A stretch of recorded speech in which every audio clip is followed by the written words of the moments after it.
JEE main 2026 का तुम्हारा exam finally हो चुका है, तुम्हारे सारे शिफ्ट्स कंक्लूड हो चुके हैं। अब बच्चों का सवाल ये है कि भैया आंसर शीट कब आ रही होगी, भैया रिस्पॉन्स शीट कब आ रही होगी, भैया रिजल्ट कब आ रहा होगा। अब मैं 12th पे फोकस करूं, एडवांस पे फोकस करूं, मैं ये कंफ्यूज होकर बैठा हूं कि मैं भैया फोकस किस पे कर रहा हूंगा। तो सारे डाउट तुम्हारे दूर कर रहा हूंगा कि तुम्हें एट दिस मोमेंट क्या करना चाहिए, तुम्हारा रिस्पॉन्स शीट कब आएगा, तुम्हारी आंसर की कब आ रही होगी, तुम्हारा जो है रिजल्ट कब आ रहा होगा, रिजल्ट में क्या क्या रहता है वो डिटेल में डिस्कस कर लेंगे। इसके बाद तुम्हें कंफ्यूजन नहीं होनी चाहिए। इसके बाद तुम बैठ के पढ़ाई कर रहे होगे। और एक बहुत स्ट्रेट फॉरवर्ड चीज मैं बताता हूं यहाँ पे कि जितने भी बच्चे क्लास 12th में अभी हैं, ठीक, जितने भी बच्चे क्लास 12th में अभी हैं जिनका बोर्ड्स है, तुम्हारी इस टाइम पे पहली प्रायोरिटी बोर्ड्स होनी चाहिए। अब सब कुछ भूल जाओ, सबसे पहली प्रायोरिटी बोर्ड्स होनी चाहिए। क्योंकि मैंने ऐसे ऐसे बच्चों को देखा है यार कि जो जेईई एडवांस में बहुत अच्छा कर लेते हैं, ठीक है, और बोर्ड्स में 75% नहीं ला पाते हैं, और फिर उनका जो सपना रहता है ना वो सपना धरा का धरा रह जाता है। क्योंकि होता क्या है कि 12th में बच्चे बोर्ड्स को बहुत ईजिली ले लेते हैं, और उतना ईजिली हमें बोर्ड्स को लेना नहीं होता है। एटलीस्ट 75% हमें बोर्ड्स में चाहिए ही चाहिए, जिससे हम एक अच्छे कॉलेज में जा पा रहे हो। अगर तुमने जेईई मेन में 99% ले लिया, जेईई एडवांस में 1000 रैंक के अंदर आ गए, और तुम्हारा 75% ही नहीं बन रहा है, तो तुम जो है आईआईटी का सपना भूल जाओ, तुम किसी अच्छे कॉलेज का सपना भूल जाओ। ठीक है, तो तुम्हें ये चीज ध्यान रखना कि हमें बोर्ड्स में अच्छा स्कोर कर रहे होंगे।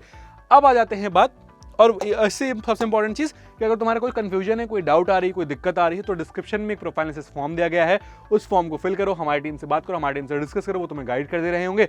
इसके अलावा व्हाट्सएप चैनल की लिंक दी गई है, व्हाट्सएप चैनल ज्वाइन कर लो, क्योंकि वहाँ पे बहुत सारे हम कट ऑफ वगैरह के बारे में डिस्कशन करते हैं, बहुत सारे 1-to-1 सेशंस कर रहा होता हूँ, वहाँ पे तुम्हें सारे अपडेट वहाँ पे मिल जा रहे होते हैं। तो तुम्हें व्हाट्सएप चैनल ज्वाइन करके रखना है, और कॉलेज सर्च को सब्सक्राइब कर लेना है, क्योंकि भी आगे चल के तुम्हारी बहुत सारी काउंसलिंग होगी, बहुत सारे कॉलेज रिलेटेड डाउट्स आएंगे। सारी मैं तुम्हें बताता हूँ, नमन भैया तुम्हारे एक ऐसे पर्टिकुलर रहने वाले हैं अगले 6 से 7 महीने में कि जो तुम्हें सारी काउंसलिंग लाइव यहाँ पे करवा रहे होंगे। तुम कोने की कोई भी काउंसलिंग लेके चले आना, इंडिया के पूरे पैन इंडिया कोई भी काउंसलिंग लेके चले आना, तुम टीएनईए लेके चले आना, तुम एमएससीसीटी कॉमेड के टीएसईएमसीटी होता है, ठीक है, केसीईटी होता है, यूजीडब्ल्यू होता है, एकेटीयू होता है, एमपीडीटी होता है, आईपीयूसीईटी होता है, जैक दिल्ली होता है, जैक चंडीगढ़ होता है, सारी काउंसलिंग लाइव यहाँ पे करवाऊंगा। तुम्हें चॉइस फिलिंग सब कुछ करवाऊंगा। तो तुम्हें क्या करना है, कॉलेज को सब्सक्राइब करके रखना है।